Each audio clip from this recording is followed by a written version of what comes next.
Hello, everybody. It is me, Demetra Kaye, and I am sitting here with Donovan, the recovering Democrat Sadiq, also known as the Black Yule Brenner.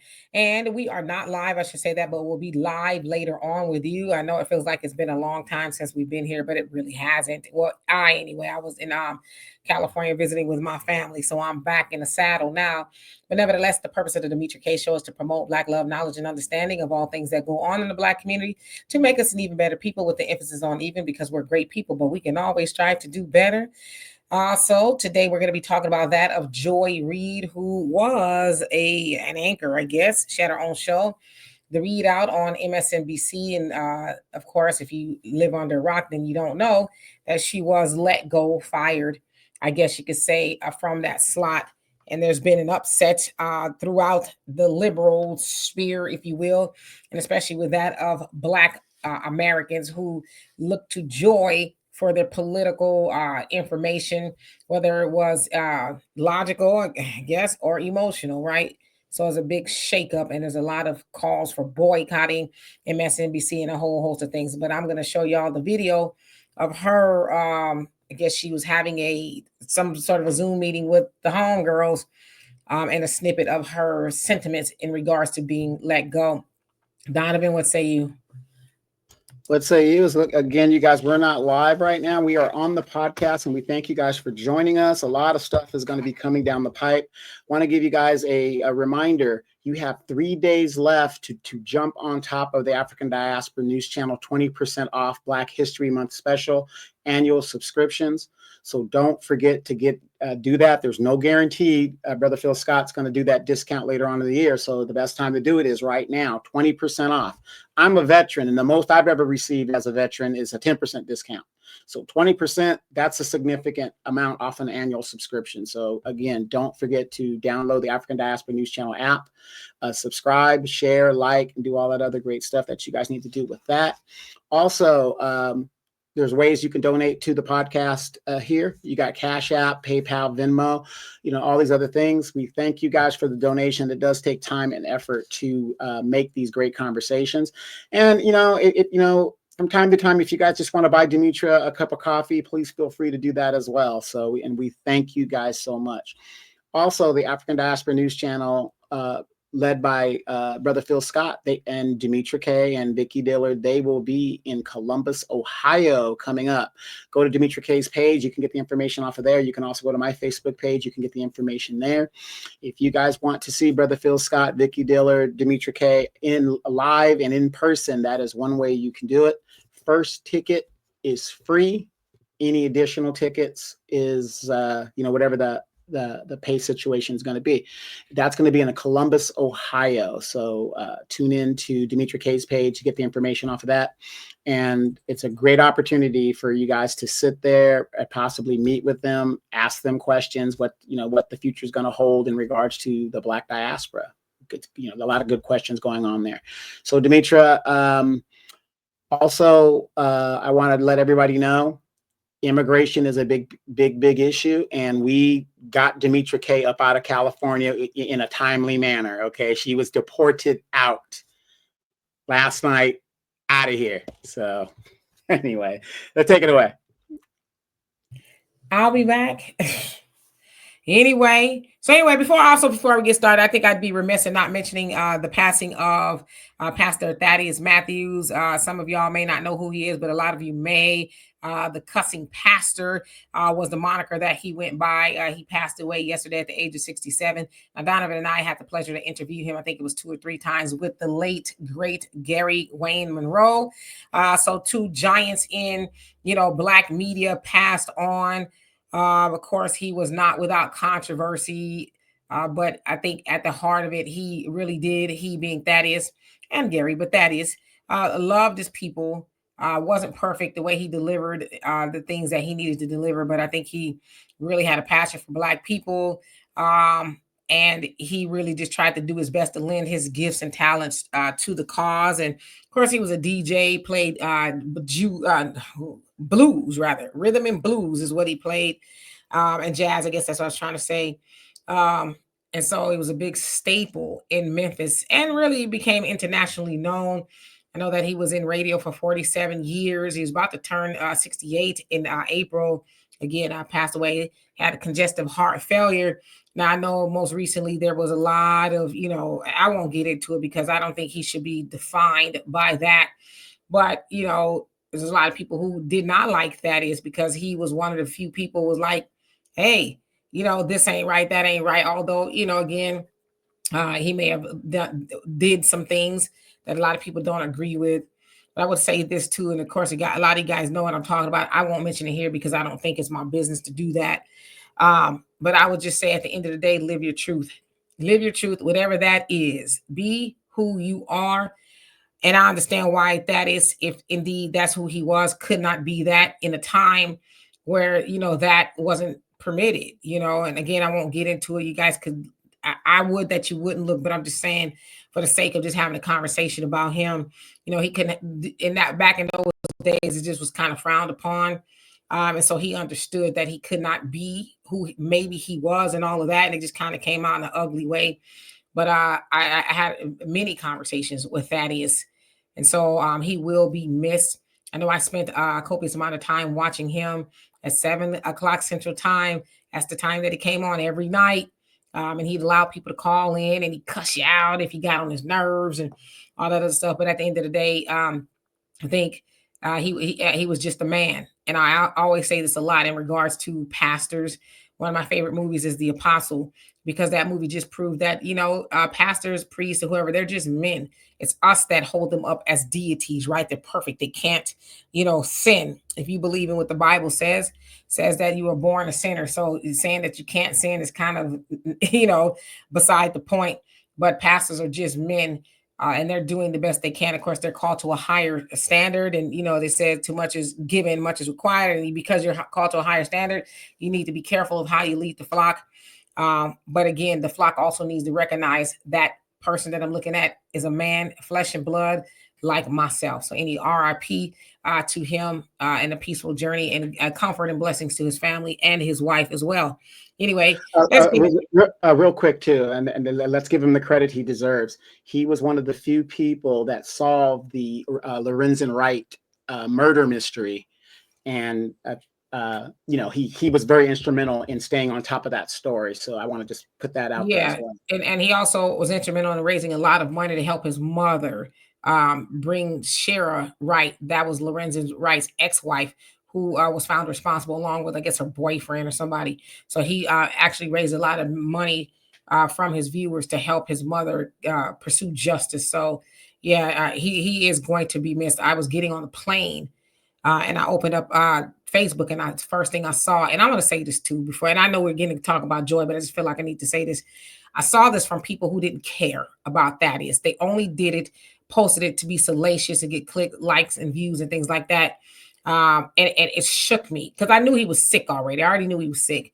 And it wasn't a secret that he probably would not live, but just to see it from people posting, just to, see, get the attention from it, I think it's crazy. But I also want to say this, and I'm going to say this and lead into our next segment.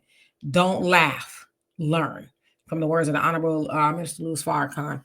Anyway, so not too long ago, which sounds like Sunday, Joy Ann Reid, that's what she goes by, found out that she was being fired. Now, I guess it was a memo that went out from the president, I guess, of MSNBC, says that they are letting her go and they let some other people go as well. And it, again, sent shockwaves throughout the Democrat, sphere, if you will, and Black Americans who look to Joy Reid for their source of information and news. Of course, there's a lot of crying and outrage that she was fired. How dare they? She is important to the culture, is what I heard, and things like that. And I guess it depends on who you ask, right? But now I want to say this: I'm not talking about Joy Ann Reid in a bad way, because as I said the other day, and I always stand on business, right? I'm not one of those flip-floppy people. I don't think it's cool for anybody to lose their job, no matter what bracket you come from. To lose a job is not funny. So I just want to put that out there. But she did indeed lose her job. So I'm going to play a video of her explaining to, I guess, some of her sisters on a Zoom call her situation. So here we go. And that, I'm sorry, that what I was doing and value. And in the end, I'm sorry, I try not to cry on TV. And this is kind of like me on TV, so I apologize. And then it mattered. I see Karen is there, and she's been texting me as well. And so what I will just say is that in the end, thank you. Where I land is that the moment of guilt that I felt, that I went hard on so many issues, whether it was the Black Lives Matter issues of a young baby or a mom or a dad that was killed, or when we opened up people's eyes to the fact that Asian Americans were being targeted and not just Black folks, or went hard for immigrants who've done nothing but come to this country like my parents did and try to make a life and defended them, or whether we've talked about what the president is doing that is subversive to the Constitution, that is injurious to our liberty, defending books that people find inconvenient, that Nicole Hannah-Jones put into our spirit, that we need to understand 1619 as the real founding of this country, whether it's talking about any of these issues, and yes, whether it's talking about Gaza and the fact that we as the American people have a right to object, to little babies being bombed. And where I come down on that is I'm not sorry. I am not sorry that I stood up for those things, because those things are of God. And I'm a church girl too, and those are the things that I was taught were of God. And so I'm not sorry. I'm just proud of my show. Donovan?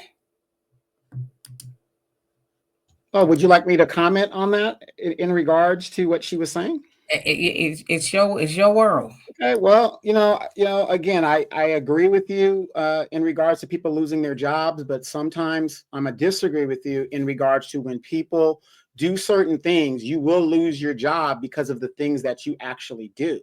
So I'm not saying it's funny or whatever, but sometimes people crash into a wall, even when they're told, turn left or turn right. So, and I'm not, disparaging her in regards to her losing her job. But when white supremacy is done with their tools, they always break them. Never forget that. That is, what she was doing. That's what she hyped. If you guys noticed, a lot of things that she said that she was proud of, she said she was proud of the Asian thing, immigrants, because her being a first generation immigrant herself, her parents were immigrants and she's a first generation American. She said the gay agenda, Gaza, some other stuff in there. But notice not once did she say about her show that she advocated for Black, the DNC and all this other stuff. Not once did she say, things I did for Black people. Notice she said everything but Black. I don't know if it's because maybe she figures because she's a Black woman, she doesn't really have to state the obvious. But again, if you're going to list things down there, I would think as a Black person, you would name something you've done for your people as well as these other people. So, it's unfortunate. And I think reality is hitting a lot of these DNC operatives, as I think Brother Phil calls them DNC operatives. Like I said, I'm not saying, she's a bad person. If you want to work for the DNC and work for the opposition, that's fine. That's fine. But you got to, be prepared to take the good with the bad. You just can't go with always the good, right? So, here we are, the rhetoric that she was spewing, she was one of the main people. And you can see videos of her on her show calling Donald Trump a Hitler and all this other stuff and just outright spewing lies in regards and disparaging a man, even though he's the president, he's not above, being whatever, but to put that narrative out there. And I think her and other Democratic operatives is the reason why her ratings actually sank, because when Kamala Harris actually ended up losing as big as she did, it wasn't based on racism and what she was doing. It's the ratings. She lost her job because of ratings. People realized they were lied to. If you're a Democrat, a majority of the Democrats realized they were lied to, and the ratings tanked. And this is why now a lot of people have gone to alternative media. I've heard the new black media is called like the media chitlin circuit when you come down to this level. I'm very sure she's going to land on her feet somewhere. She might be on the, what's that? The podcast with Angela Rye on the side, bacon and ham and all this other stuff. Maybe she might do something with Roland. I don't know. Don Lemon has been defending her, really, really good. So there is life after the fall. It's just unfortunate that for some reason, these Democratic operatives, they forget when white supremacy is done with you, they break their tools. They had no problem, even though she just signed a contract last year to extend her contract, they had no problem letting her go and just paying her the money because they're done with her. And, and it's unfortunate. I'm gonna say that it is unfortunate she lost her job when it didn't even have to be that way. Just report the news accurately, report the facts accurately. When you're on this platform, you can have your opinion. But remember when we were growing up, all of the newscasters just read they didn't espouse their personal opinions. It was just read the news and go about your business. So I think she's going to land on her feet. For those that don't know, and I'll put this little caveat real quick out there.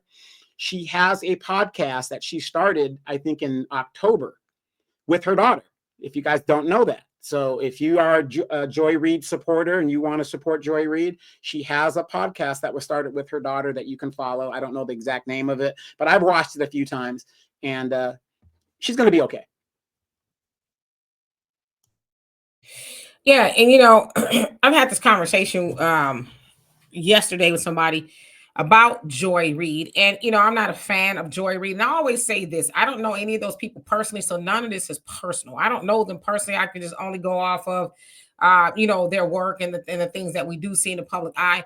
Was not a fan of Joy Reid. I think Joy Reid is very intelligent. She's authored 2 books, I think it is. She's a very intelligent woman.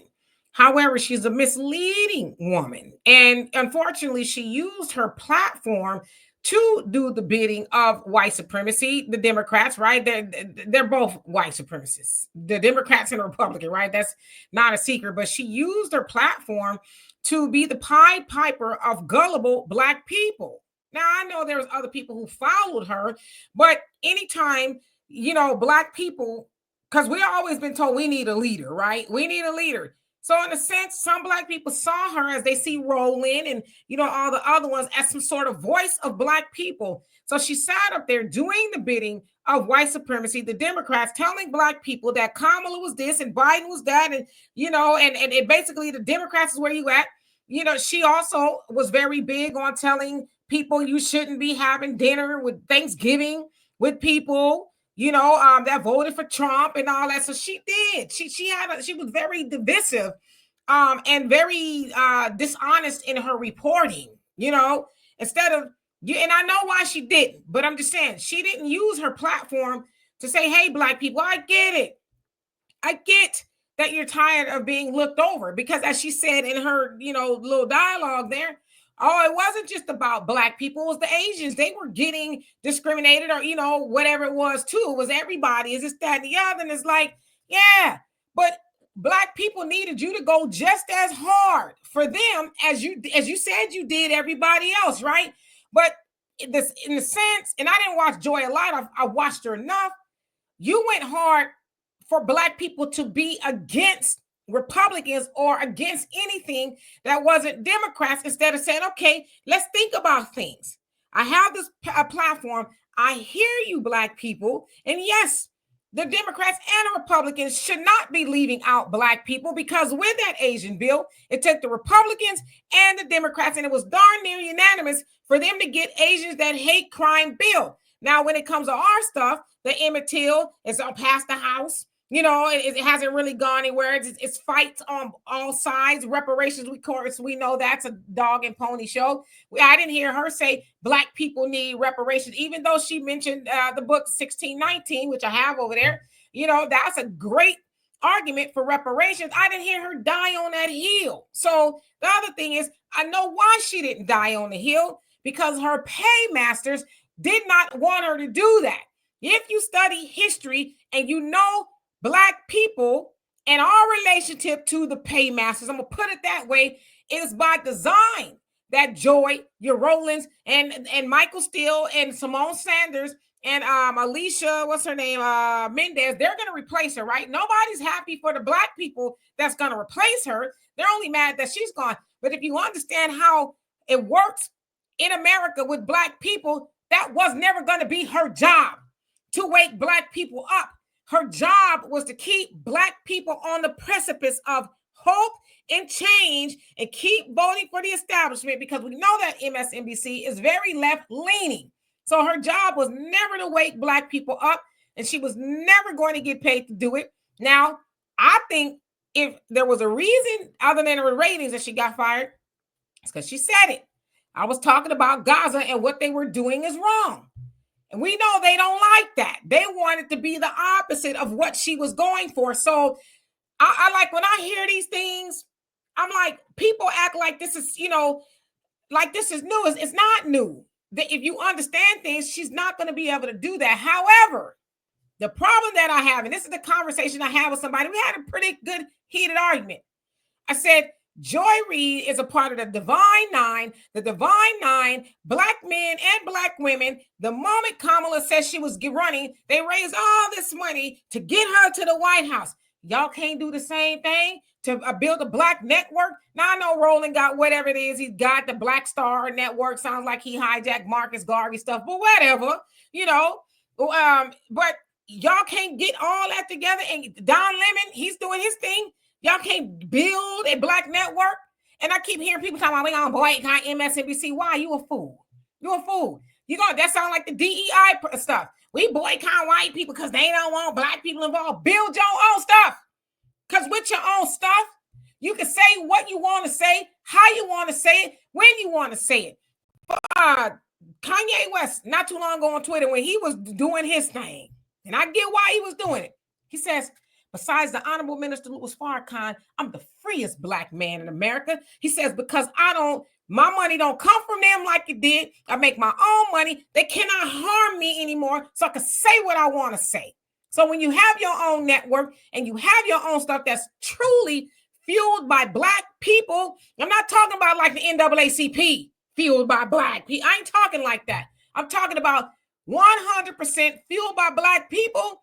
You can speak, you can walk, and you can think Blackness like that of the Nation of Islam. They ain't owned by nobody, and they say what they want to say. So that's the conversation I'm more interested in. Other than that, I don't hear Joy Reid crying about how she was done wrong, she was valued. I'm not saying you don't have value, but get together with your homies instead of getting on Zoom crying, and pull some money together like you did for Kamala, who wasn't going to do a damn thing for Black people. Pull your pennies together and start a network. I sign up for that. Again, we were talking about network. I'm glad you brought that up. Another example is the African Diaspora News Channel app. I mean, there's a totally Black-owned network where you got a lot of information, you got a lot of entrepreneurship, you got a lot of contributors and people getting some of their first starts in media through that on all these different continents and nations, truly Black-owned. And the thing is, I know people say, well, he's on this platform, whatever the deal is. He's on the platform for now, but eventually he's going to have his own platform. This is why we constantly put out information in regards to subscribing and becoming a member. Like the other day, Demetra, somebody asked me, they go, are you a member of the African Diaspora News Channel? Because you're always willing. I said, no, I'm a friend of the African Diaspora News Channel. I'm a separate entity within myself. But I said, I still love the message of what Brother Phil is doing and Demetra Kaye and Vicky Dillard and whatever the deal is. And I support it wholeheartedly. And my issue is the same as anybody else's issue. I want to see them succeed so I can get the real truth and the real news for myself in regards to my plight and my people's plight. And if I could do anything to help get the African Diaspora News Channel their own platform, I'm going to do that. And, we need to do that because, like I said, a lot of people always ask me, they go, why are you always harping on that other platform? Well, again, it's Black owned. Why wouldn't I? Yeah, and that's where the conversation needs to go. Enough of begging and crying because they don't want to have us included. Yeah, like I said, I can't really get into it here, but if we were on our own platform, I could get into it. But it was never meant for Black people to have any free anything, free thought, free, physical, none of that. We were from the plantation.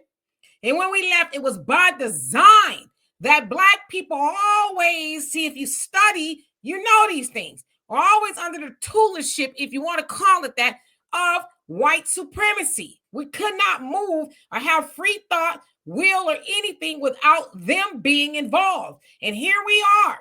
Joy Reid being part of the Divine Nine. They say they're the smartest, they're the talented 10th, they're the this, that, and the other. Y'all still begging white folks? Y'all still begging white folks, oh, value. Why? So you don't have value no more because white people got rid of you? Now you don't have any value? You can take what, if you feel like what you have value, you could go and stand on the street corner and preach to anybody who will listen to it. But see, that's the problem with us as Black people. We feel like if they ain't involved, oh, well, I don't know what I'm going to do, So I'm glad that a lot of this stuff is unfolding and a lot of this is prophecy. Okay, y'all can do your own research. Okay, I ain't got that kind of time today. But this was prophesied that Black people in America were going to wake up because a long time ago, okay, Marcus Garvey, the Honorable Elijah Muhammad, Farrakhan, and a whole host of other people told us to separate. We have been told to separate. It says in the Bible, come out from among her and be ye separate. Come out from among them and be ye separate. It tells you that. So if you believe you the people of the Bible, and I'm just talking to some of y'all who talk like, if you believe you the people of the Bible, then what? Why haven't you followed instructions?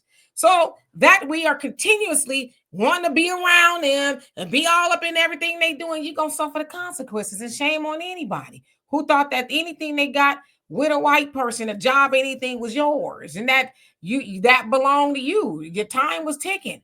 One thing about them, they always gonna replace you. They gonna end sleep at night. You think the woman, whoever she was, that fired Joy and Reid, you think she was, oh, she had that. She was right next. Listen, Simone and Michael Steele, they Black, right? Y'all getting up on here. They gonna take her spot because they had a weekend show. Y'all get up on here. You don't think they don't know that if they sidestep and say it, doing one thing wrong, they gone too? Of course they know that. But again, in your own atmosphere, your own television show, that's owned by you can say what you want to say. But see, this is not the problem. When we do get up and running, we let them come on in. Come on to the picnic. Come on to the barbecue. Oh, yeah, come on. And then pretty soon you don't own it no more.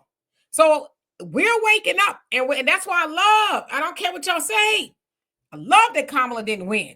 Because if Kamala would have won, Joy-Ann Reid would have been on there spewing the nonsense she's spewing, and Black people would have been rocked back into the grave of nothingness. But see, now we realize that the Democrats, because Biden left out of there and left Black people unprotected, nor the Republicans give a damn about Black people. But you know what? We halfway give a damn about ourselves. And so now we at the crossroads to where we got to give a damn about ourselves, whether we sit on this side of the aisle, that side of the aisle. We got to come to the meeting ground and say, okay, what we got. And you couldn't have said that better if it was me. I taught you everything you know. I'm glad you really, I'm glad you're a good student of mine. So I'm proud of you. I'm very proud of you in regards to that.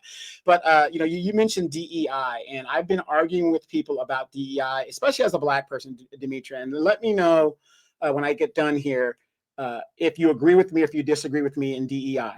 From the time that I was a little boy growing up in Southern California and moving to the good country of Okinawa, Japan, my parents have always told me I have to do it better than my counterpart, be it 2 times, 10 times, 12 times better.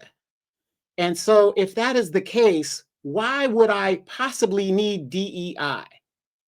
Why are we continually perpetrating that we're victims? We're victims. We're victims.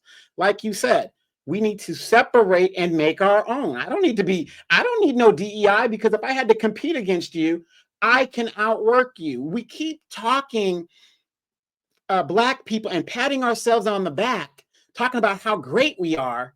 And I do believe we're great because I'm a living proof of that.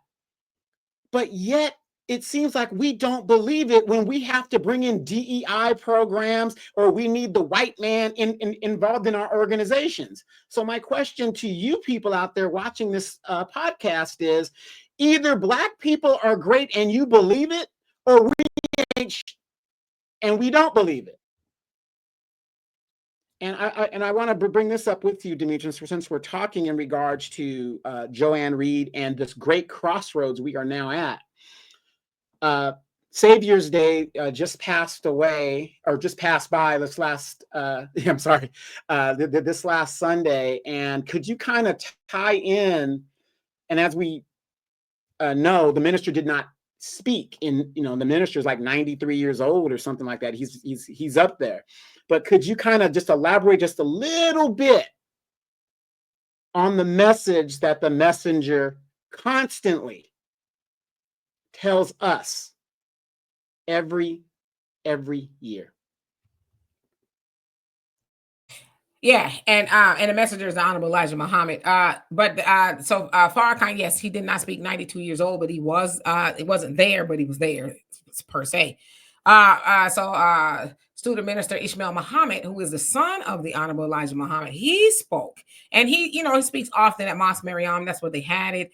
But he delivered the Savior's Day address, which he said he was, very honored to do. So sorry that my screen is pixelating. It's the sun that's coming in, but so he's honored to do it. But basically, the message was repent. Now that was a all meaning message for America, and for those of us who need to repent, and because a lot of this has been prophesied. Of course, in the fall of America. America is considered Babylon, right? If you read the Bible, you heard about Babylon, where any and everything goes, right? We are here now.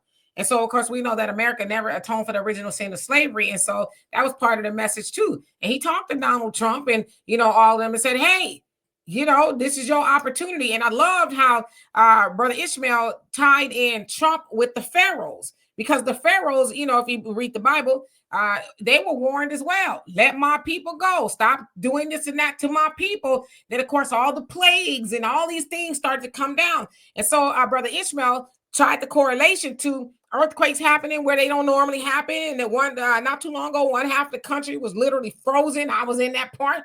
And the other part where it was on fire. It's like at the same time. So it's like, and then, of course, he showed a map of the UFO sightings that have been verified by the CIA. Because, when the messenger was talking about it, people said he was crazy. And even up until recently, on a mothership. But then see, when white folks say, oh, yeah, and this is what he was saying, too. When white folks say it, oh, yeah, they said it was some UFOs. But he showed a map of the world, right? And showed where the most UFO sightings and activity was. And it's over the United States of America. Now, if you believe the messenger and what he said about the mother plane, then the government knows it too. So he was also warning Trump, hey, this is your time to shine. This is your time, Pharaoh. Let my people go. Repent for, not just Trump, but America in general. You need to repent for what you've done to Black people and still are doing to Black people. Now, of course, there's a lot of people who, that's the standing of this hocus pocus. Well, you just keep on watching, because we've seen it. We've heard the minister say, we've heard in the fall of America, watch the weather, the 4 calamities. And we have seen that and then some unfold.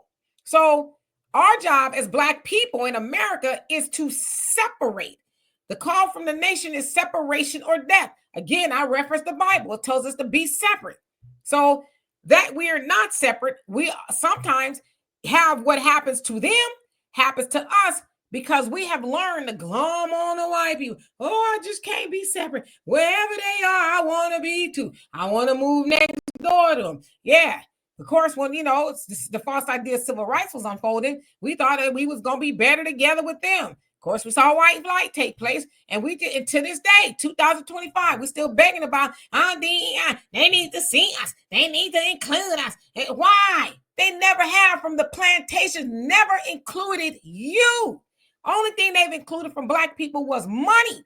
And that was including your money with theirs. And they're still doing it to this day. So it was a beautiful message. Now I know some people was like, I thought the minister was going to speak. At what point in time does he get to sit down? And as Brother Ishmael said, Farrakhan, I said Elijah Muhammad came to him last year and said, "Don't say another word. You've said all you needed to say." Because at what point do we listen? Again, all the way from Marcus Garvey. The same message, the same alarm has been ringing, and Black people choose to ignore it and go on with the oppressor because they think that they ice is colder. So you watch it. NOI.org. It was a beautiful, well-needed message. And again, I know some of y'all want Farrakhan to show up, but again, he's 92 years old. Eventually, as Brother Ishmael said, he's going to outlive some of us. But at what point in time do we stop looking to be entertained? It's like people go to church. You just go for the choir. You don't even know what the man is saying. Now, he might be saying yabba dabba do, which most of the time he is, right? But y'all don't even go for the word no more. Y'all go for the choir. Go for the message and inculcate the message, and you'll be better off. Yes, indeed. Again, a lot of people who don't believe in the message, and the Honorable Minister Farrakhan and Elijah Muhammad, this is real stuff. This is really, real stuff. They've been saying this for years and years and years. And what is that old saying? A hard head makes a soft behind. And a lot of people are getting spanked right now. And it's, and it's unfortunate in our community, Demetra. And, I know we're kind of going a little off topic here, but it's unfortunate in our community that, the false economy is showing itself as it constricts to what it really is. And because we live beyond our means in general, not all of us, but, I see a lot of the people, especially the boule, is panicking at the simple fact of what they are going to lose. And I always attribute it to this as a Catholic. There's an old saying in the Bible, in the New Testament, and there was a rich man that went on to Jesus and said, "Oh my God, I love your preachings. I love your scripture. I want to follow you. What do I need to do to become a disciple?" And Jesus told him simply, "Sell everything you own and just follow me." And he saw the disappointment in that rich man's face. And he never saw the rich man again as the rich man walked away. And I'm paraphrasing. And that goes to show you the love of worldly things has and continues to lead a lot of people into destruction. When I look at a homeless person, I think that homeless person, every time I see one, especially here in California, there's a lot, but every time I see a homeless person, I say, you know what? That homeless person is way smarter than me, because there is nothing attaching him to this earth to where he is resistant to going to meet Jesus. Even though I'm a believer, I am still a bit resistant to go meet Jesus because I got to worry about my house. I got to worry about my car. I got to worry about my dog. I got to worry about my bank account. I got to worry about this. Do you see what I'm saying? The end result for me, but I can tell you at the end result for me, if it's all gone tomorrow, I'm not concerned. I'm not concerned. My cousin called me this morning, and she was saying that, she's so tired of politics. It's just edging her out, and it's just bothering her.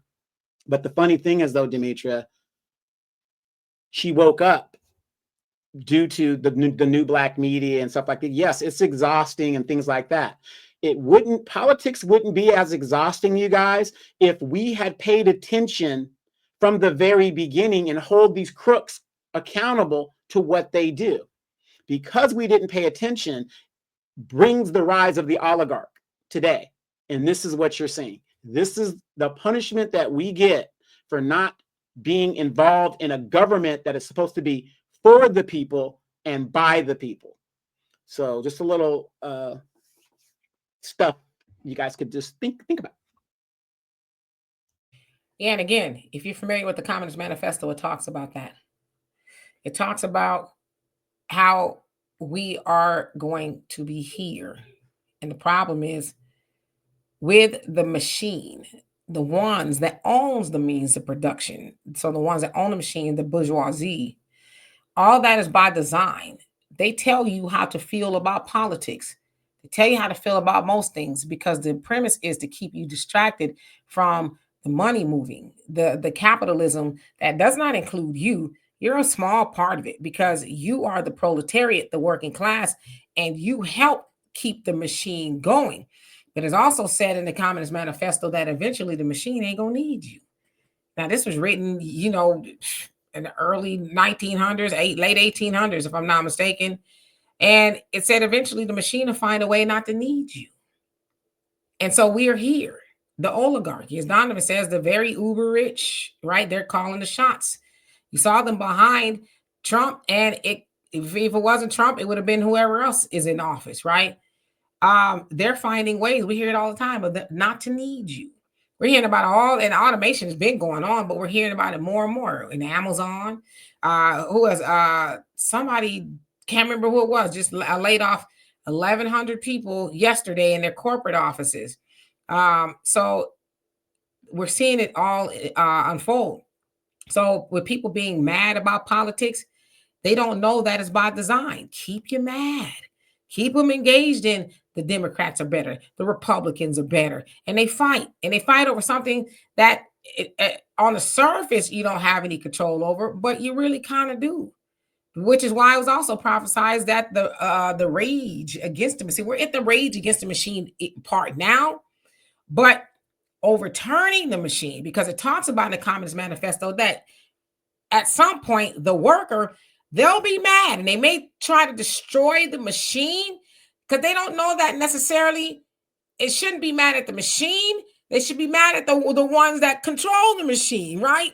So the working class will go about tearing the machine up, throwing a monkey wrench in it to kind of stop it from taking their job.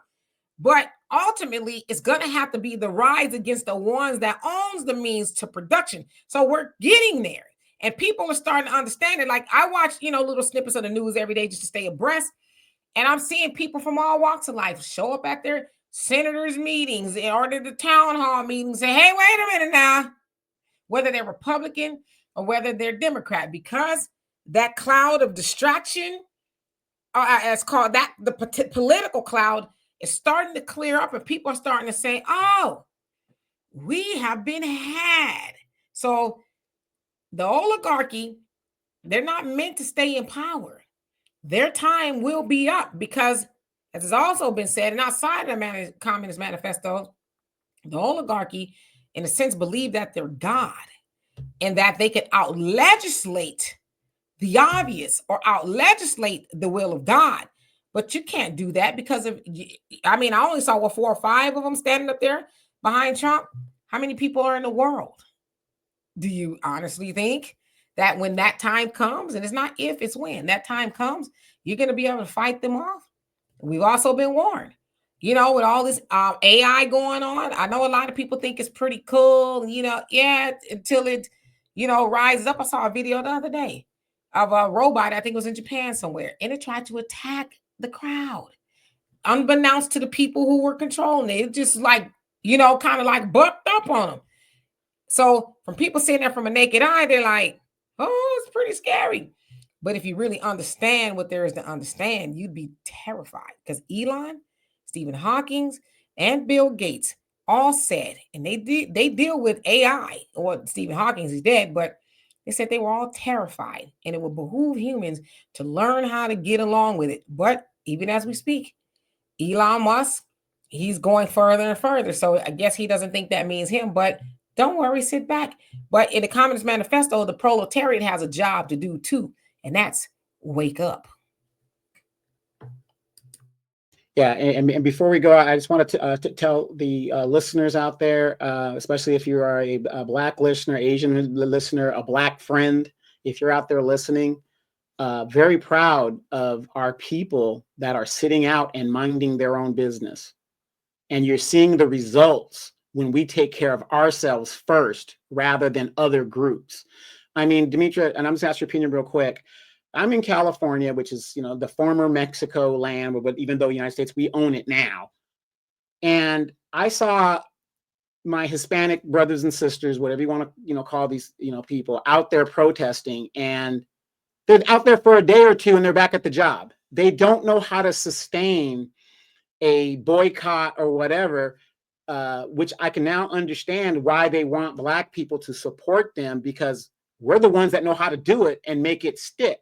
Because I'm looking at this and I'm saying, okay, you guys are protesting for a day or two, waving your home flags or whatever, and then you disappear.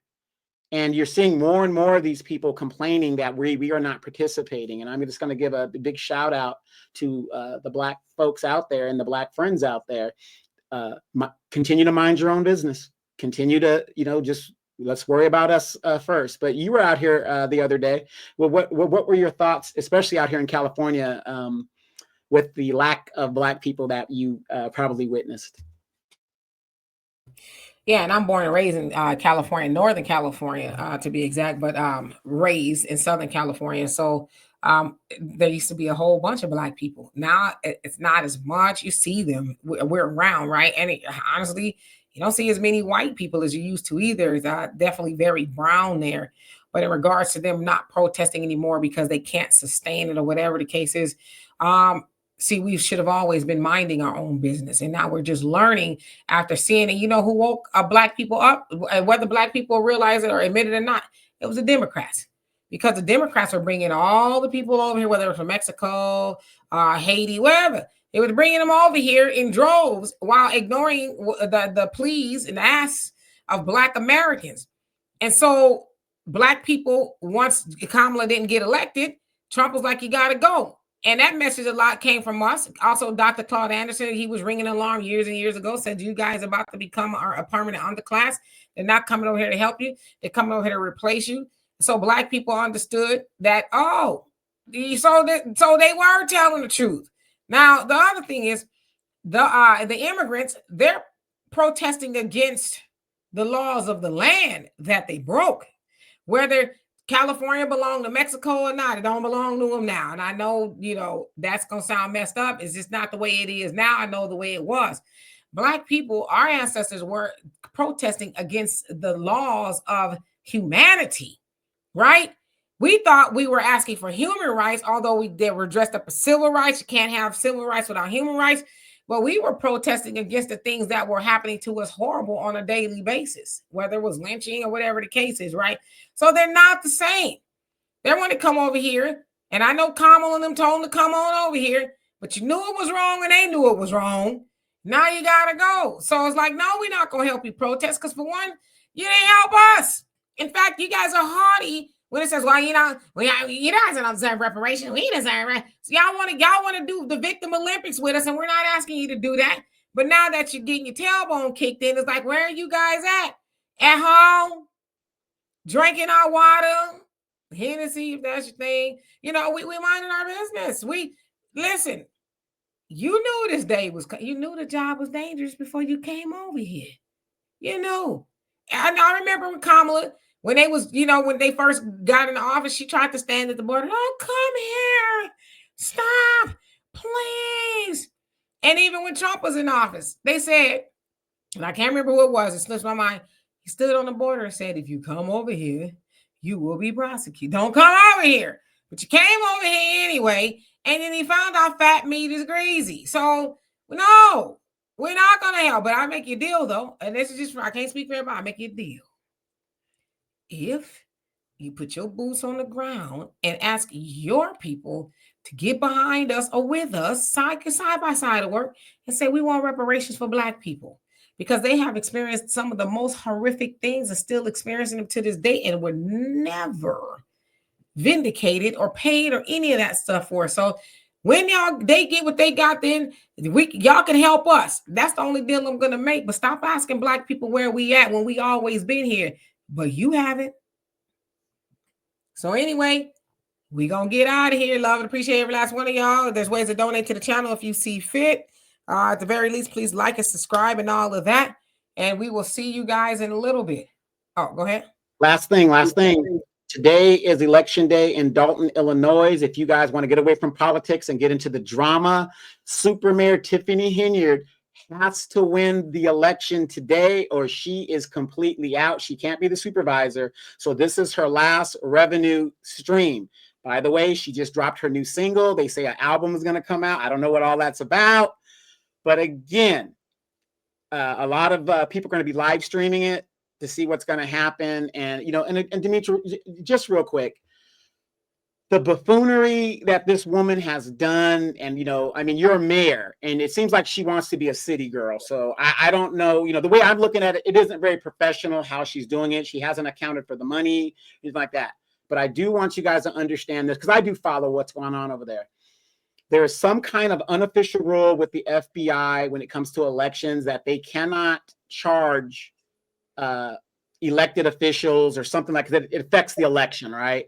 If Tiffany Henyard loses this election, which it looks like she's going to get blown out, there might allegedly be charges coming up not that soon far after, because if she loses here, the next mayor doesn't take office until, I believe, May. So she has 2 months to wreak havoc if she loses this election. So just giving everybody just a heads up if you want some entertainment or see something stuff. Yeah, and if they vote her in, they get everything they got coming to them. I will not feel sorry for them, and I will not report another thing from Dalton Village. Okay, this should be called Dullard Village. Anyway, love and appreciate y'all. See y'all in a bit. Peace.